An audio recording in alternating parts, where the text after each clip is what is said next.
So அடுத்தபடியாக நம்மளுடைய பாசத்திற்குரிய சீமான் அண்ணா அவர்கள். ஆக்சுவலி சினிமாவுக்கும் அவங்களுக்கும் ஒரு நல்ல தொடர்பு.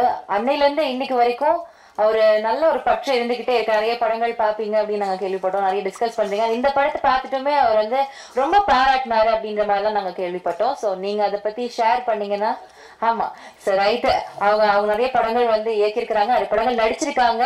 இன்ஃபேக்ட் அவருடைய நடிப்புக்கு வந்து நானுமே ஒரு ஃபேன் தான் கண்டிப்பா. So thank you so much sir. அங்கே ஒரு சில வார்த்தைகள் உங்ககிட்ட இருந்து.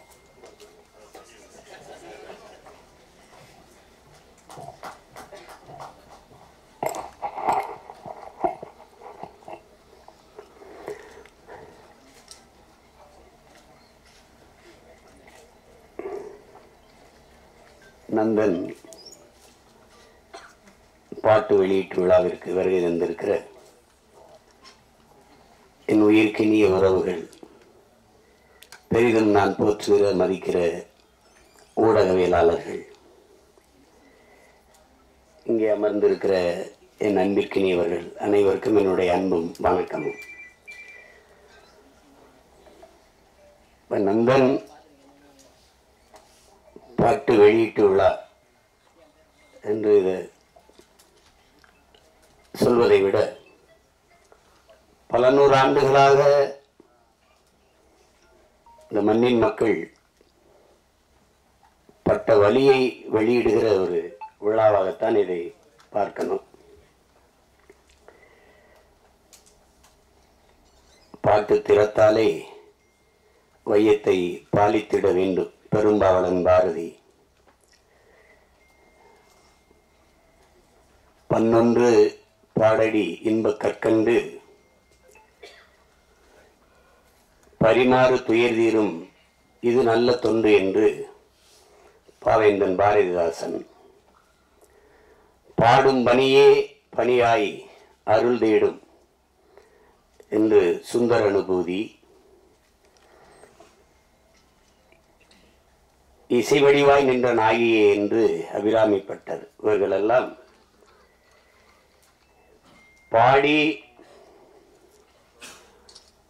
இந்த இசையால் உலகத்தின் எல்லா துயரங்களையும் போக்க முடியும், அளப்பரிய இன்பத்தை அடைய முடியும். இசையால் இறைவனையே மயக்க முடியும், இறைவனையே காண முடியும் என்று எண்ணற்ற பெருமக்கள் தங்கள் பாக்களால் நிரூபித்திருக்கிறார்கள். ஆனால் இந்த இசை, நந்தன் வெளியிடுகிற இசை, இறைவனை காண அல்ல, ஒரு நல்ல மனிதனை காண்பதற்கு, மானுடமுள்ள ஒரு மனிதனை காண்பதற்கு அவன் வெளியிடுகிற இசை. ஒளியை அடிப்படையாக வைத்து உருவாவதுதான் இசை. செவி வழியே சென்று இதயத்தை தடவி கேட்கும் உயிர்களை எல்லாம் மயக்கி தன்மையப்படுத்துகிற ஒளியே இசை, அந்த ஓசையே இசை. ஆனால் நந்தன் வெளியிடுகிற இசை இதயத்தை தடவப் போவதில்லை, அது தட்டும், பேரளவில் அது தாக்கும். அதுதான் நந்தனுடைய இசை. காரணம், அந்த இசையை மீட்டுகிற வீணை அதன் நரம்புகள் கம்பிகளால் ஆனவை அல்ல, இரத்தமும் சதையும் உள்ள மானுடனின் நரம்பினால் பின்னப்பட்டவை. செத்துப்போன மாட்டின் தோளிலிருந்து எடுத்து செய்யப்பட்ட பறையின் இசை அல்ல, உயிரோடு இருக்கிற மனிதனின் தோலை உரித்து உருவாக்கப்பட்ட பறையின் இசை. இது நாம் ஆடுவதற்கல்ல, அதிர்வதற்கு எழுப்பப்படுகிற இசை நந்தனின் இசை. நாம் கேட்டு சிலிப்பதற்கல்ல, சிந்திப்பதற்கு, நாம் ரசிப்பதற்கல்ல இந்த இசை, ஆழ்ந்து யோசிப்பதற்கு எழுப்பப்படுகிற இசைதான் என் தம்பி ரா சரவணன் உருவாக்கியிருக்கிற நந்தனின் இசை. அந்த இசையின் நாயகன் என் அன்பு இளவல் சிப்பரான் அவர்களுக்கும், என்னுடைய அன்பிற்கினிய கவிஞர் ரவி அவர்களுக்கும் என்னுடைய பாராட்டுக்கள். இங்கே படத்தை பார்த்தவர்களோட படத்தை பற்றி சொல்ல தயங்குகிறார்கள். என் தம்பி சரவணன்ட்ட கேட்டேன், கதை தெரிஞ்சிருமோ அப்படின்னு. கதை தெரிஞ்சாதான் படம் பார்க்கவே வருவாங்க. அது எதுவும் அதுல படத்துல மறைவுர்கள், அது என்ன பேசுறதுல கூட மறைச்சு மறைச்சு பேசுறாங்க. அது நீங்க போய் பாருங்க, நீங்க போய் பாருங்க அப்படின்னு சொன்னாதான் பார்க்க வருவாங்க அவங்க. ஒரு சில படைப்புகள் தான் திரையரங்கை விட்டு வெளியில போன பிறகு அந்த கதையும் கதைக்களமும் கதா மாந்தர்களும் நம் பின்னாடியே வருவார்கள். நம் கூடவே பல நாட்கள் இருப்பார்கள். நம் கண்ணை விட்டு நம் உணர்வை விட்டு அகல மறுப்பார்கள். அப்படிப்பட்ட ஒரு தாக்கத்தை ஏற்படுத்திய படைப்பு தான் என்னுடைய தம்பி ரா சரவணன் அவர்களுடைய படைப்பு நந்தன். பல நூறு ஆண்டுகளாக இந்த இனம் தூக்கி சுமந்து வருகிற வழியை திரை மொழியில் பதிவு செய்யப்பட்டிருக்கு. நந்தனை எரிக்கும் போது நந்தன் எப்படி கதறி அழுதிருப்பானோ அந்த கதறல் தான், அந்த கதறல்களின் சில சிதறல்கள் தான் இந்த திரைக்காவியம். இது இங்கே தம்பி சசி அவர்கள் சொல்லும்போது இது ஆகச் சிறந்த ஒரு பதிப்பு. அது டப்புன்னு இந்த படத்தை பார்த்து அப்படி மறந்துட்டு கடந்தெல்லாம் போக முடியாது. அவ்வளவு ஒரு பதிப்பு. அது ஒவ்வொரு காட்சிகளும் அவ்வளவு கவனமாக பதியப்பட்டிருக்கு. இப்படிதான் நான் பார்க்கிறேன். இங்கே பல நாட்கள் பார்க்கணும்னு அதை என் தம்பி சரவணன் வலியுறுத்தி நேரம் இல்லாமையால் ரொம்ப நேரம் நெருக்கடிக்கடியில் பார்த்தும் கூட அந்த படம் எவ்வளவு வேலைப்பளும் என்னை விட்டு நீங்காத அந்த காட்சிகள் என்னை அழித்து கொண்டிருக்கிறது. அவ்வளவு பெரிய தாக்கத்தை அந்த படம் தந்திருக்கு. இதுல படத்தின் மாந்தர்கள் குறிப்பா என்னுடைய தம்பி சசி, அவன் நடித்த அயோத்தி படத்தை பார்த்து நான் பாராட்டினேன். என்னுடைய அருமை சகோதரர் ட்ரைடன் தியேட்டர் அந்த ரவிதான் தயாரித்திருந்தார். அது ஒரு சிறந்த படம். ஆனால் என் தம்பி சசியாவே இருப்பான். அதுல அது கதாபாத்திரம் அவனை நகர்த்தான். ஆனால் இந்த கதையில், இந்த படத்தில் முதல் பதிவிலிருந்து சசியை நீங்க மறந்து விடுவீர்கள். சசி என்ற ஒரு நடிகன் நீங்கள் இதுவரை திரையில் பார்த்த அந்த கலைஞன் இல்லை. உண்மையிலே அது கூடுப்பானையாகவே வாழ்ந்திருப்பான். அப்படி ஒரு உடல் மொழி, அவனுடைய உரையாடல் உச்சரிப்பு அவ்வளவு அருமையான ஒரு வெளிப்பாடு. அதை எவ்வளவு பாராட்டினாலும் தகும். அதற்கு பிறகு அது புதிய அறிமுகமாக இருக்கிற சுருதி அவர்களுடைய கதாபாத்திரம், அதனுடைய பங்களிப்பு புதியவர் என்று யாரும் சொல்ல முடியாது திரையிலே. என்னுடைய தம்பி சமுத்திரக்கனி படத்தில் சிறிய நேரம் வந்தாலும் அதுதான் அது. இந்த சமூகம் ஒரு மானுடனை எப்படி பார்க்கணும், சக மனிதனை அப்படிங்கிறத அந்த கதாபாத்திரம் சொல்லுது. ரொம்ப ஆழமான கதாபாத்திரம். இந்த மொத்த திரைக்கதையை தூக்கி நிறுத்துற ஒரு ஒரு ஒரு ஒரு கதாபாத்திரம் இருக்கு. அதை நடிச்சிருக்கிறவன் என் தம்பி பாலாஜி சக்திவேல். நானும் என் தம்பி சசியும் பேசிட்டு இருக்கும்போது பாலாஜி என்னடா அப்படி நடிச்சிருக்கான் அப்படின்னு. அவன் கதாபாத்திரம் மட்டும் மொத்த படத்தையும் தாங்கி நிற்று. ஒரே தூண்ல ஒரு பெரிய கட்டடத்தை தாங்கி நின்னா அப்படியோ அப்படி நிற்கிது அந்த கதாபாத்திரம். அவ்வளவு சிறப்பா அது செஞ்சிருக்காங்க. அது சும்மா சொல்ல முடியாது. தம்பி ஜிப்ரான் அவர்களுடைய இசை, தம்பிக்கு சமுத்திரக்கனி குறிப்பிட்டது மாதிரி ஒரு அழகான நிறைய பூக்களை வச்சு கோர்க்கிற போது ஒரு நார் தான் அதை தாங்கி இருக்கும். அது மாதிரி நிறைய காட்சிகள் அவருடைய இசையால் அப்படி அது அந்த அந்த தாக்கத்தை மிக அருமையா பின்னணி இசையில் அவ்வளவு அருமையா செஞ்சிருக்காரு. அதை ரொம்ப யோசிச்சு தான் வடிவெடுத்துருக்காங்க. ஜிப்ரான் தான் அது. ஏன்னா பின்னணி இசையில் ஒரு படத்தை தூக்கி நிறுத்துகிற ஆற்றல் ரொம்ப அரிதினும் அரிது. அது உலகத்திலே ஆகச்சிறந்த ஒரு இசை மேதை உண்டென்றால் அதற்கு நம்முடைய அப்பா இளையராஜா அவர்கள் தான்.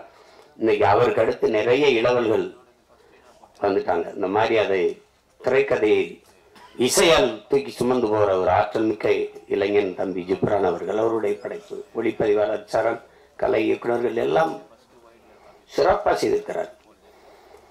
ஒரு அந்த புதிதாக நடித்திருக்கிற இப்போ இங்கே இருக்கிறாங்க நிலா சுதாகர் அவங்கெல்லாம், அதாவது தொழில்முறை நடிகர்கள் இல்லை. ஊரில் இருக்கிறவங்க ஒருத்தர் கூட ஒரு தவறாக ஒரு எப்படி சொல்றது முகபாவத்தை தந்திருக்க மாட்டாங்க. எல்லாம் உரிய அளவில் பிரமிச்சிருவீங்க நீங்கள். இந்த மாதிரி நேர்த்தியான படங்கள் ரொம்ப நாளாச்சு. நம்முடைய வணக்கத்திற்குரிய ஐயா மகேந்திரன், என்னுடைய அப்பா பால்மேந்திரா, அப்பா பாரதி ராஜா இவருடைய படங்கள்ல தான் அவ்வளவு பெரிய நேர்த்தி இருந்தது, அவ்வளவு ஒரு தாக்கம் இருந்தது. ஆனால் சில படங்கள் பொழுதை போக்கும். அதுக்கு வரியே நம்ம கேளிக்கை வரின்னு தான் விதிக்கிறோம். அது பொழுது போக்கும். அது ஏதாவது ஒரு இது அரிதிலும் அரிதான படங்கள் தான் பொழுதை நல்ல பொழுதா ஆக்கும். இது ஆகச் சிறந்த பொழுதாக அந்த 2 மணி நேரம் 5 நிமிடத்தை சிறந்த பொழுதாக ஆக்குகிற ஒரு திரைக்காவியம் தான் நந்தன். அது என் தம்பி இதுக்கு முன்னாடி கத்துக்குட்டி இந்த உடன்பிறப்புலாம் எடுத்திருந்தாலும் கூட இந்த 3வது பதிப்பு மிக முத்தான பதிப்பு அப்படிதான் நான் பார்க்குறேன். அது திரையரங்கு படம் முடிச்சுட்டு நாங்கள் ரொம்ப அவசரமாக போனானா நான் போகவே இல்லை. என்னுடைய மனைவி எல்லாம் அந்த கடைசி காட்சியிலேருந்து இப்படி திரும்பிக்கிட்டு அழுதுகிட்டு இருந்தாங்க. அது அவ்வளவு நெகிழ்ச்சியாக இருந்தது. அது அவங்களுக்கு இவங்கெல்லாம் சொல்ல பயப்படுவாங்க கதையை. நான் சொல்கிற கதை மிக ஆழமான கதை. தமிழ் நிலத்தில் மட்டும் இல்லை, இந்திய பெருநிலம் முழுமைக்கும் இன்றும் நம்மோடு இருக்கிற சக மனிதர்கள், நம்மை போல எலும்பு நரம்பு ரத்தம் சதை பசி உறக்கம் கனவு கண்ணீர் கொண்ட சக மனிதர்கள் எவ்வளவு தூரம் இந்த மண்ணிலே நசுக்கப்படுகிறார்கள், ஒடுக்கப்படுகிறார்கள், ஒதுக்கப்படுகிறார்கள் என்பதை உணர்த்துகிற ஒரு ஒப்பற்ற திரை காவியம்தான் இந்த நந்தன். நாட்டின் இன்னைக்கு பொருளாதார அடிப்படையில் இடஒதுக்கீடை நாம் பேசுறோம், நாம் வரவேற்கிறோம். ஆனால் இடஒதுக்கீடு ஏன் கொண்டு வரப்பட்டது அப்படிங்கிறத நீங்க அறிவார்ந்த என் உறவுகள் நீங்க சிந்திச்சு பார்க்கணும். சீமான் இந்த தெருவில் போகக்கூடாது என்றது ஏழை என்பதற்காக அல்ல. என் உடன் பிறந்தவர்களே, இந்த கோவில்ல நான் நுழையக்கூடாது என்பது நான் ஏழை என்பதற்காக அல்ல. இந்த குளத்தில் நான் குளிக்கக்கூடாது என்பது நான் ஏழை என்பதற்காக அல்ல. நான் இழிமகன், ஈன சாதி, தாழ்ந்தவன், தீண்டத்தகாதவன் என்பதற்காக. எதன் பொருட்டு இங்கே எனக்கு கல்வி, வேலை வாய்ப்பு, அரசியல் அதிகாரம் மறுக்கப்பட்டதோ அதன் பொருட்டே அது கொடுக்கப்பட வேண்டும் என்பதற்காக உருவாக்கப்பட்ட ஒன்றுதான் வகுப்பு வாரி பிரதிநிதித்துவம். அதை நீங்க புரிஞ்சுக்கணும். ஏழை சீமான் நாளை அதானி அம்பானி ஆகிவிடலாம், பொருளாதார அளவுகோல் மாறிவிடும். ஆனால் இன்றைக்கு இழிமகன் சீமான் எந்த உயரத்திற்கு போனாலும் என் மீது சுமத்தப்பட்ட சாதிய இழிவு போக மறுக்கிறது. அதற்கு சான்று சீமான் அல்ல, இந்த நாட்டின் முதல் குடிமகன் பிரசிடென்ட் ஆஃப் இந்தியா ராம்நாத் கோயிலுக்கு வெளியே ஒரு மரத்து நிழல்லே குடும்பத்தோட யாகம் வளர்த்து கும்பிட்டு போனது இன்னும் இருக்கு. வரலாற்று நிகழ்கால நிஜம். நாட்டின் முதல் குடிமகன் Droupadi Murmu president of India, நாட்டின் பிரதம அமைச்சர் மாண்புமிகு ஐயா நரேந்திர மோடி ஒரு நாற்காலியிலே, ஐயா அத்வானி ஒரு நாற்காலியிலே அவர் வீட்டு வாசலில் அமர்ந்து பேசுகிறார்கள். அந்த அருமை பெருமகள் அந்த ஓரத்திலே கைகட்டி நின்று கொண்டிருக்கிறாள். Citizen of president of India. இந்த நாட்டில் பெண்ணிய உரிமை பேசுகிறோம், பெண்களுக்கு இடஒதுக்கீடு பேசுகிறோம், சமத்துவம் பேசுகிறோம், சகோதரத்துவம் பேசுகிறோம், ஜனநாயகம் பேசுகிறோம். நாட்டின் முதல் குடிமகள், இந்திய நாட்டின் பிரதமர், இந்திய நாட்டின் பிரசிடென்ட் ஆஃப் இந்தியாவுக்கு என்ன நிலைமை என்றால் சாதாரண ஊராட்சி மன்ற பிரசிடென்ட் தலைவருக்கு என்ன நிலைமை இருக்கும் என்று என் அரும் தம்பி தங்கைகள், என் உடன் பிறந்தார்கள் சிந்திச்சு பாருங்க. இன்றைக்கும் கொடியேற்ற முடியாது. இங்கே எத்தனையோ மாமன்றங்களில் மாநகர மாமன்ற உறுப்பினர்கள் இருக்கிற அவையிலே தாழ்த்தப்பட்டவர்கள் இருப்பதற்கு இருக்கை போடப்படவில்லை என்பது இன்றும் நிகழ்கிறது. உயர் சாதிக்காரன் சுடுகாட்டு வழியே தாழ்ந்தவன் ஒருவன் இறந்து போனால் அவன் பிணத்தை எடுத்துட்டு போக முடியாது. எங்கோ அல்ல, நாகப்பட்டினத்தில் நிகழ்ந்தது. கோயிலுக்குள் நுழைய முடியாது, திறந்து போய் கும்பிடுறா என்று சொல்ல ஒருத்தனும் இல்ல. பூட்டை போட்டு சாவி எடுத்துட்டு வர ஆள் இருக்கு. ஏன் சிவனே நந்தனார் சரித்திரத்திலே 63 நாயன்மார்களில் ஒருவன் பறையன். அவன் சிவன் பக்தன், எவனுக்கும் சற்றும் குறைவில்லாத பக்தன் நந்தன். எத்தனை 100 ஆண்டுகளாக அந்த வழி துரத்துகிறது. இன்றும் பல நந்தன்கள், பல ஆயிரம் நந்தன்கள். நந்தன் வெளியிலே 63 நாயன்மார்களில் ஒருவன் சிவன் கோயிலுக்கு வெளியிலே சிவனை வழிபட தவிக்கிறான். எல்லோரும் உள்ளே. நந்தி அங்கே நிற்கிறது, சிவனை வழிபட மறைக்கிறது. நந்தனுக்கு சிவன் தெரியாமல் நந்தி மறைக்கிறது. அதை பார்த்த சிவன் நந்தியை நகர்த்தி வைத்தான் என்பது வரலாறு, கதை. அப்போது என்ன கேட்க தோன்றும்? எந்த ஒரு மானுடனுக்கும் ஒரு கேள்வி எழும் இல்லையா? நந்தியை நகர்த்தி வைத்த சிவன் நந்தா உள்ளவாடா என்று ஏன் கூப்பிடல? இந்த கேள்வி எழுமா எழாதா? அப்ப இறைவனுக்கும் தீண்டாமை இருந்ததா? நீனும் சாதிய பாகுபாடு பார்த்தாயா? பாருங்க, இந்த கேள்விதான் படம், நந்தன் படம். சாதிய இழிவை துடைத்தெறிய போராடாமல் இருப்பதை விட செத்து ஒளிவதே மேலானது. அண்ணல் அம்பேத்கர். இந்த வார்த்தையில வலி இருக்குதா? அதை உணர முடியுதா? என்னைக்காவது என் உடன் பிறந்தவர்களை நீங்கள் இருந்து சாப்பிட்டு எழுந்த இடத்தை தண்ணீர் விட்டு கழுவியதை நீங்கள் பார்த்தது உண்டா? இந்த தெருவிலே நீ நடக்கக்கூடாது, இந்த கோயிலுக்கு வரக்கூடாது என்று சொன்னதை நீங்கள் கேட்டதுண்டா? தோல் மேலே கையை போட்டு நீங்கள் என்ன சாதி என்று தெரிந்து கொள்வதற்கு நீங்கள் என்ன ஆளுக என்று கேட்டதை நீங்கள் என்னைக்காவது அந்த வழியை உணர்ந்து இருக்கிறீர்களா? உங்களை அழைத்து கொண்டு போய் உங்கள் அப்பா பேர் என்ன, உங்க ஊர் என்ன, உங்க அப்பா என்ன வேலை பார்க்கிறார், எந்த தெருவில் வாழ்கிறீர்கள், எதற்கு, நீ என்ன சாதி என்று கண்டறிவதற்கு இந்த வழியெல்லாம் நீங்கள் அனுபவித்தது உண்டா? இந்த குளத்தில் நீ குளிக்க கூடாது என்று சொல்வது உண்டா? தண்ணீரை வாய் வைத்து குடிக்க கூடாது, அண்ணாக்கத்தான். அது சுகாதாரம். இன்னைக்கு அண்ணாக்க எல்லாரும் குடிக்கிறது வேறு. இரட்டை குவளை முறை அதெல்லாம் பார்த்தது உண்டா? நீங்க ஒவ்வொரு சாதிக்கும் ஒரு முடிவெடுத்துகிறவர் உண்டு, பார்த்து உண்டுதா? சலவை தொழிலாளி இந்த சாதிக்கு விழுக்கிறவர் தனி. இந்த குளத்தில் தான் குளிக்கணும், மாறி குளிச்சனா குளம் விழும். இதெல்லாம் எங்க இருக்குன்னு நினைக்காது. இன்னும் இங்க இருக்கு, இன்னும் இருக்கு. எத்தனை ஊராட்சி மன்ற தலைவர்கள் இந்திய நாட்டின் விடுதலை கொடியை ஏற்ற முடியாமல், கொடி விடுதலை கொடி, ஆனால் அவன் பெற்று இருக்கிறானா? சத்துணவு ஆயா தாழ்த்தப்பட்ட மகள், அவள் சமைத்து போட்டதை சாப்பிட மாட்டோம் என்று எத்தனை பிள்ளைகள் சாப்பிடாமல் போனது இல்லையா? அரசு சாப்பிட வைக்கிறதுக்கு என்ன முயற்சி? அவளை பணியிட மாற்றியதுதான் இன்றும் இங்க நிகழ்கிறது. உடன் பிறந்தவர்களே, நாகப்பட்டினத்துல சுடுகாட்டு வழி எடுத்துட்டு போக முடியல, சுடுகாட்டு வழியே. ஆனால் மாவட்ட ஆட்சியர் எங்க போனார்? நீங்க எடுத்துட்டு போங்க, நான் பாப்போம்னு சொல்லல. மாற்று வழிதாரம் அங்க ஒண்டி போச்சுக்கிறீங்க. இதுதான் இன்னும் இருக்கிற நிலைமை. அப்ப அதிகாரத்துக்கிட்டே தீண்டாம இருக்கு, பாகுபாடு இருக்கு. அடித்தட்டு மக்கள் என்ன செய்ய முடியும்? அது இன்னும் அந்த நண்பனை எரித்த தீ இன்னும் எரிந்து கொண்டுதான் இருக்கிறது. அதுதான் இந்த படம் வலியுறுத்துது. நீங்க சாதியை ஏற்றதாள்களை வைத்துக் கொண்டு சமூக முன்னேற்றம் மேம்பாடு என்று பேசுவது மலக்குழியின் மேலே நீங்கள் போடுகிற மல்லிய பந்தலுக்கு சமம்ங்கிறாரு இந்த அம்பேத்கர். அதான் இங்க நடக்குது, இன்னும் நடக்குது. ஆனா நம்ம சகோதரத்துவம் பேசுவோம், சமத்துவம் பேசுவோம். இந்திய அரசியலமைப்பு சட்டம் கொடுத்தது தமிழ்நாட்டுக்குள்ள 42 தொகுதி ஆதி குடிகளுக்கு, 2 தொகுதி பழங்குடி. ஆனால் அரசியல் அமைப்பு தந்ததை தவிர இந்த கட்சிகள் கொடுத்தது எத்தனை? ஒண்ணும் கிடையாது. அந்த முறை மட்டும் இல்லை என்றால் ஒருவன் கூட ஒரு சீட்டு கொடுத்துக்க மாட்டான். இந்த காலத்திலையும் பொது தொகுதிக்கு நிறுத்துறதுக்கு, பொது தொகுதிக்கு ஆசைப்படக்கூடாதுன்னு சொல்றதெல்லாம் இருக்குதானே செய்யுது. மொத்தமா வச்சு செதுக்கி தள்ளிட்டா 2 மணி நேரம் 5 நிமிஷத்துல மொத்தமா.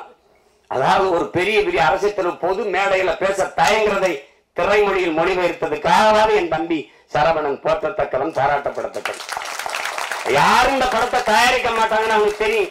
இந்த கதையை சொன்னா ஏத்துக்க மாட்டான், பயப்படுவான். ஆனால் பயப்படாம துணிஞ்சு அவன் என்ன பெரிய கோடீஸ்வரனா, பிச்சை எடுத்து அங்க 1000 வாங்கியிருப்பான், இங்க 2000 வாங்கியிருப்பான், இங்க 1 லட்சம் வாங்கியிருப்பான், 50,000 இருப்பான்.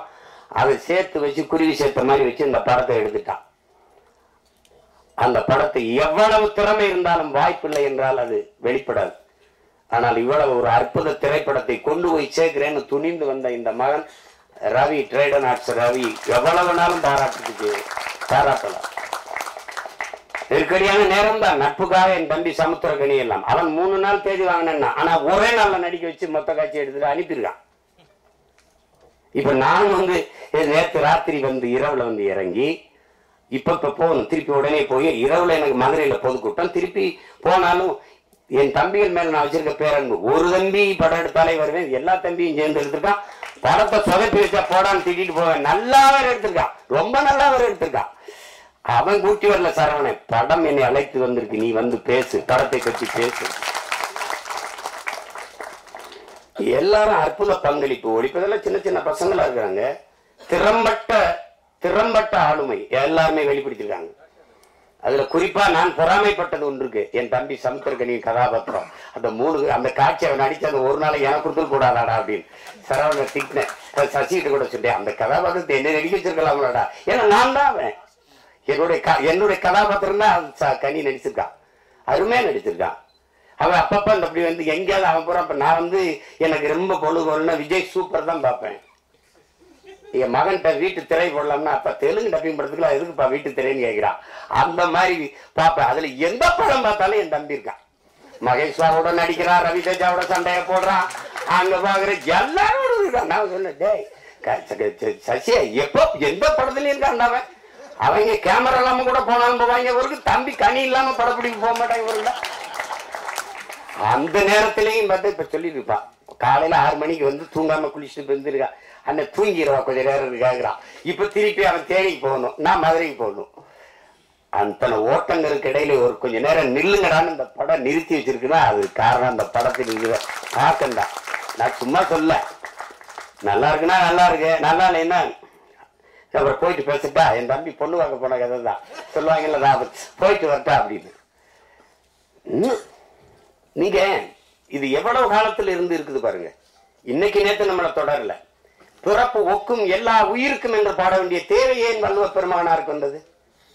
பகுத்துண்டு பல் உயிர்கள் ஓம்புக என்று ஏன் சொல்ல வேண்டிய அவசியம் வந்தது?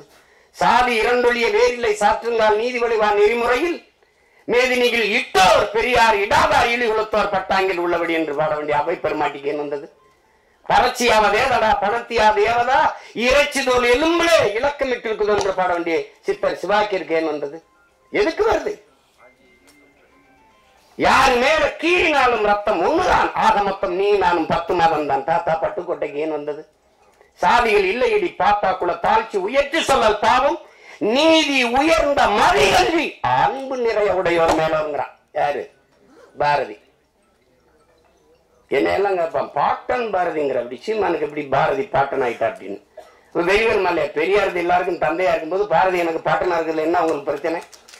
என்ன பிரச்சனை? சோனியா காந்தி அன்னையா இருக்கும்போது பாரதி எனக்கு பாட்டனாவும் ஊவேசா எனக்கு தாத்தாவா இருக்குல்ல, என்ன பிரச்சனை? சாதிகள் இல்லையடி பாப்பா என்று பாடியவனை பாப்பான் என்று சொல்லி கொடுத்தவன் எப்படி இருக்கு? ஆழ்ந்து போங்க வலிக்கும், இறங்குங்க. நான் இப்படித்தான் என் வீட்டு வாலி விழுந்துச்சுன்னு தான் கிணத்துக்குள்ள குதிச்சேன். மூழ்கி போகும்போது என் பரம்பரையே உள்ள கிடக்குன்னு தெரிஞ்சு முதல்ல என் வாலி எடுக்கத்தான் இறங்கினேன் நான் கிணத்துக்குள்ள. உலங்கு பாருங்க, இருட்டறையில் உள்ளதா உலகம் சாதி இருக்கின்றது என்பானன் இருக்கின்றானே என்றான் புரட்சி பாவலன். பாருங்க, தமிழுக்கு அமுதன் என்ற பேர் அன்பத்தமிழ் இன்பத்தமிழ் எங்கள் உயிருக்கு நேர்ந்து பாடிய பாரதிதாசன் புரட்சி பாவலன். தமிழ் வளர்த்தல் ஒன்று, சாதி ஒழித்தல் மற்றொன்று என்று பாடல. சாதி ஒழித்தல் ஒன்று, நல்ல தமிழ் வளர்த்தல் மற்றொன்று. நான் முதல்ல ஒழிக்கணும்டா சாதி என்ன. கடவுள் வரி சமய வரி கண்ணன் நிகர் தமிழுக்கு நோய் நோய் நோயே இடை வந்த சாதி எனும் இடர் ஒழிந்தால் ஆள்வது நம் தாய் தாய் தாயேன்னா அதை ஒழிக்கணும்டா அப்படின்னா. அப்புறம் எங்கிட்ட சகோதரத்துவம் சமத்துவம் ஜனநாயகம் ஏன் பேசுற? ஏன் பேசுற? மக்கள் அப்படி இருக்கான இல்ல.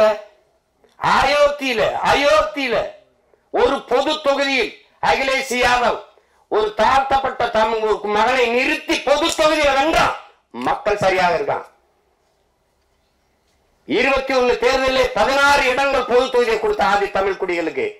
என்னாரும் சொந்தங்களை உங்கள்கிட்ட சொல்றேன், நீங்க வேணா எடுத்து புள்ளி வரங்களை பாருங்க. நான் பொது தொகுதியில் ஆதி தமிழ் பிள்ளைகளை நிறுத்திய இடத்தில் தான் எனக்கு வாக்கு அதிகம். நீங்க எடுத்து பாருங்க வேணா புள்ளி வரங்களை. அப்ப மக்கள் சரியா இருக்காங்க, நீ சரியா இல்ல. எல்லா வழியும் மொத்தமா ஒரு படம் பேசுதுன்னா அது நந்தன் பேசுது. அந்த படத்துக்கு பேர் பொருத்தம் அப்படி இருக்கு. நந்தனார் சரித்திரம் நீங்க அது பார்த்திருக்க முடியும். இப்ப அப்பெல்லாம் நாடகமா கூட வந்துச்சு, இப்ப இல்ல. அதுதான் அந்த நந்தனை எரித்த தீயில் ஒரு கொஞ்சம் எடுத்துட்டு வந்துதான் எரிய விட்டுருக்கான் என் தம்பி. அந்த நந்தன்ல கயிறை வச்சிருக்கான் பாருங்க. கல்வி அறிவற்ற சமூகம், படிக்க பள்ளிக்கூடம் கல்வி என்ன சொல்றது, கல்வி வரவே மறுத்த சமூகம் நாங்க. SC ST schedule tribes SC Paraiyar Devendrar எல்லாருக்கும் இடஒதுக்கீடு இருக்கு. 18 விழுக்காடு இருக்கு. முதல்ல எஸ்டிக்கு கம்யூனிட்டி சர்டிபிகேட் இருக்கா? சாதி சான்றிதழ் இருக்கா? ஆதி தமிழ் குடி குறவருக்கு இருளருக்கு சாதி சான்றிதழ் இருக்கா? இல்ல. திருவண்ணாமலை மாவட்டத்தில் இல்லாம போராடும் போது இங்க இருந்து நான் வண்டி எடுத்துட்டு போய் இந்த மக்களோட உட்கார்ந்து பள்ளிக்கூடத்தை விட்டு கர்ப்பிணி பெண்கள் வேலைக்கு போகாம அந்த குறவர் குடி மக்கள் உட்கார்ந்து அவங்களோட உட்கார்ந்து போராடி 3000 பேருக்கு சாதி சான்றிதழை நான் பெற்றுக் கொடுத்திருக்கிறேன் என்றால் அப்ப எந்த நிலைமையில் அந்த மக்கள் இருக்காங்க? சாதி சான்றிதழ் இல்லாதவன் என்ன சலுகையை பெற முடியும்? ரேஷன்ல அரிசி போடுறான், சரிதான். ரேஷன் கார்டுல தானே வாங்க முடியும், கார்டே இல்லையே. அந்த மக்களின் வலியை நீங்க அது பார்த்தாதான் தெரியும். அனுபவிச்சானது என்ன தெரியும்? நமக்கு எல்லாமே செய்தி தான். விவசாயி செத்தாலும் செய்தி தான், நமக்கு மீனவன் செத்தாலும் செய்தி தான், எல்லாமே நமக்கு செய்தி தான். ஆனால் இந்த படத்தை பார்த்துட்டு அப்படி கடந்து போக முடியாது. பத்திரிகை இந்த இதழியல் உறவுகளுக்கெல்லாம் போட்டு காமிச்சாரா இல்லையான்னு தெரியல. நீங்க பார்க்கும்போது நான் பேசுற அந்த உணர்வு உங்களுக்கு புரியும். இது அது அவ்வளவு சிறந்த ஒரு ஒரு படைப்பு. அதுக்கு எடுக்கிறதுக்கு ஒரு அசாத்திய துணிவு வேணும். கதைக்களத்தை முதல்ல உள்வாங்கணும். அந்த கதாபாத்திரங்களை அந்த திரைக்கதை அவ்வளவு செறிவா அவர் அந்த வழியை ஏற்படுத்துற அளவுக்கு செதுக்கிட்டார். ரொம்ப அசாத்தியமான ஒரு படைப்பு. சமீப காலத்துல ஒரு நீங்க தெருவில் நடந்துகிட்டே போகும்போது ஒரு அழகான ஒரு இடத்த பார்த்தா நின்று கொஞ்ச நேரம் பார்ப்பீங்கல்ல, அப்படி எத்தனையோ படம் பார்த்து நீங்க கடந்து போனாலும் நந்தன் படத்தை கொஞ்ச நேரம் நின்று அப்படி பார்ப்பீங்க. அப்படி ஒரு தாக்கத்தை ஏற்படுத்தக்கூடிய படம். நீங்க நம்ம இன்னைக்கு இல்ல, எத்தனை முன்னோர்கள் நம்ம முன்னோர்கள் பாடியிருக்காங்க சாதிய இழிவு தீண்டாமை கொடுமைக்கு. தாத்தா முத்துராமலிங்க தேவர் அவர்களே இன்னைக்கு இல்ல, அந்த சாதியவாதியா தான் இந்த சமூகம் பார்க்குது, போட்டு அப்படி கட்டமைக்குது. சாதிய எண்ணம் கொண்டவன் அரசியலுக்கு வந்தால் நாடு நாசமாகி முடியும் பேசுனது அவர் தான். சாதிய சிந்தனை கொண்டவன் இறைவனையே வழிபடாதவன் அவர் தான். உன்கிரகை உயர்ந்தது உழைக்கிறகை தாழ்ந்தது என்கிற எண்ணம் எவருக்கும் இருக்கக்கூடாது. இறைவனுக்கு முன்னே இரண்டு கையும் இணைத்துத்தான் வணங்குகிறோம் என்று சொன்னதும் அவர் தான்.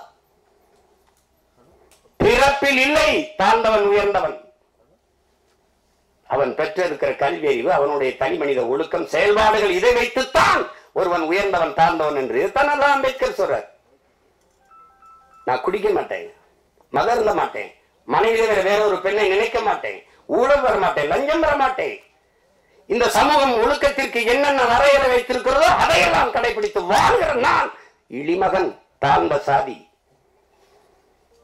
இந்த சமூகம் எதையெல்லாம் தவறு என்று போய்த்திருக்கிறதோ, ஒழுக்கங்கள் என்று போய்த்திருக்கிறதோ அதையெல்லாம் செய்கிற ஒருவன் உயர்ந்த சாதி என்று பிறந்ததினாலே அவன் உயர்ந்தவன் என்று சொல்கிறாய். இது எப்படி ஏற்கிறது?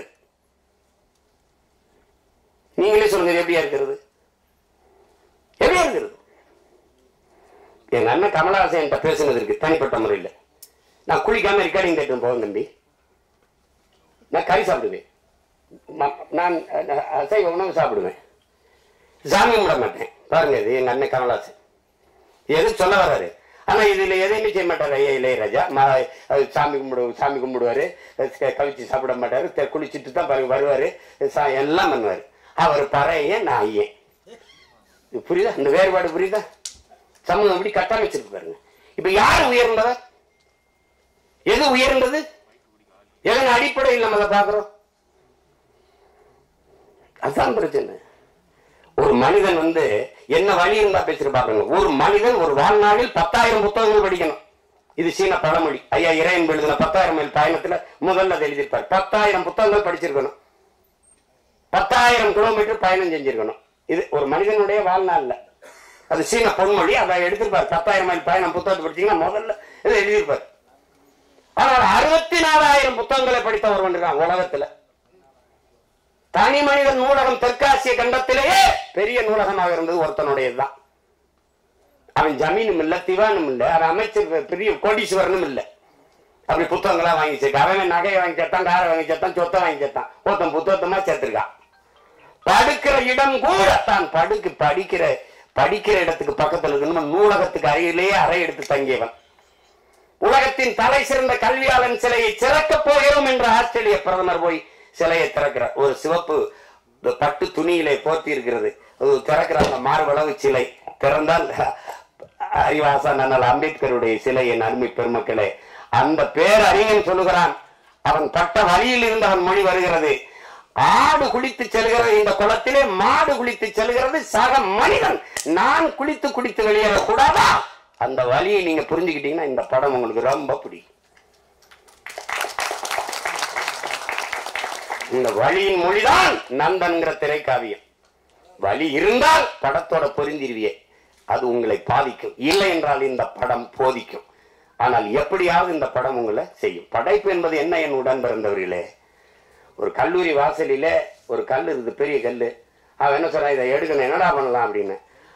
அடிச்சு நொறுக்கி பூமிக்குள்ள புதைச்சிடலாம் ஒரு மாணவன். அதை எழுதிட்டு இது என்ன செய்யலாம்னு சொல்லுங்கடான்னா ஒருத்தர் எழுதிட்டு வரான். அடிச்சு நொறுக்கி சின்ன சின்ன கற்களா வச்சு பூமிக்குள்ள புதைச்சு விட்டுறலாம். ஒருத்தன் வந்து இதை உடச்சி ரெண்டா போட்டு படிக்கல்லா போட்டு எல்லாம் நடந்து போகலாம். அது எப்படி ஒருத்தன் எழுதுறான், அது தேவையற்ற பகுதியை நீக்கிடலாம். சரி நீக்கு பார்க்கணும்னா தேவையற்ற பகுதியை நீக்கினா அழகான சிலையா இருக்குது, அதை பார்த்து எல்லாரும் ரசிக்கிறான். இதுதான் படைப்பு. இது தேவையற்றதை நீக்கிறதுக்கான பெரிய முயற்சி தான் நந்தன்கிற ஒரு அழகிய கலை படைப்பு. அதை கலை படைப்பு அதான். அதை என் தம்பி ஆள் ஒல்லியா இருக்கான், உளி மாதிரி இருக்கான்னா செதுக்கு இருக்கான். உளியே சிற்பியாக இருந்து செதுக்கிய படம் தான் திரைக்காவியம் தான் இந்த நந்தன். எவ்வளவு வேணாலும் நீங்க விட்டீங்கன்னா நான் எனக்கு விண்ணூர்திக்கு நேரம் இருந்ததுன்னா பேசிட்டே இருப்பேன். அவ்வளவு தாக்கத்தை என்னுள்ள ஏற்படுத்திய ஒரு திரைக்காவியம் நந்தன். அயோத்தியிலே இதேதான். ஆனா அந்த திரையரங்க வாசல்ல தான் பேச முடிஞ்சது, இது மாதிரி பேச வாய்ப்பு இல்லை. இப்ப நிறைய கதையை சொல்லிட்டேன்னா அது இந்த வெளியிடுறவர் என் தம்பி ரவி கோச்சால் வச்சுக்காரு. வெற்றி விழாவில் ஒரு தடவை வெற்றி 50 நாள் ஓடி ஓடி வரும்போது விழா எடுத்துரு மறுபடியும் பேசுவோம், மிச்சத்தை பேசுவோம். ஒரு சிறந்த படைப்பு, ஆக சிறந்த படைப்பு.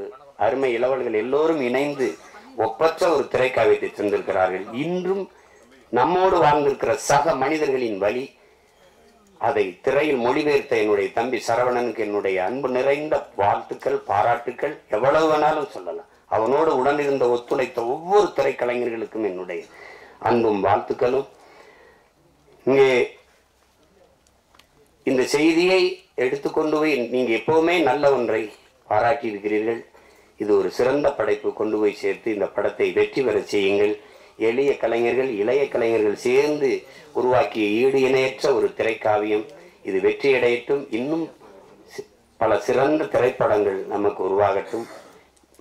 அது இது ஒரு இது இது ஒரு ஒரு புரட்சி என்பது புரட்சி. பகத்சிங்கிட்ட போய் புரட்சினா என்ன, புரட்சி என்பது ரத்தம் சிந்தும் வன்முறையாகத்தான் இருக்க வேண்டும் என்பது அல்ல. அது துப்பாக்கி தோட்டாக்களை தொழுவதும் அல்ல. அப்ப இதுதான் பகத்சிங் புரட்சி. வெளிப்படையாகவே அநீதிகளால் கட்டமைக்கப்பட்ட சமூகத்தை தகர்த்து முற்றுமுழுதாக புதிய ஒரு சமூகத்தை படைப்பதுதான் புரட்சிங்கிறான். அப்படி ஒரு புதிய ஒரு சமூகத்தை படைப்பதற்கான முயற்சி தான் நந்தன் படம் ஏற்படுத்த போகிற புரட்சி.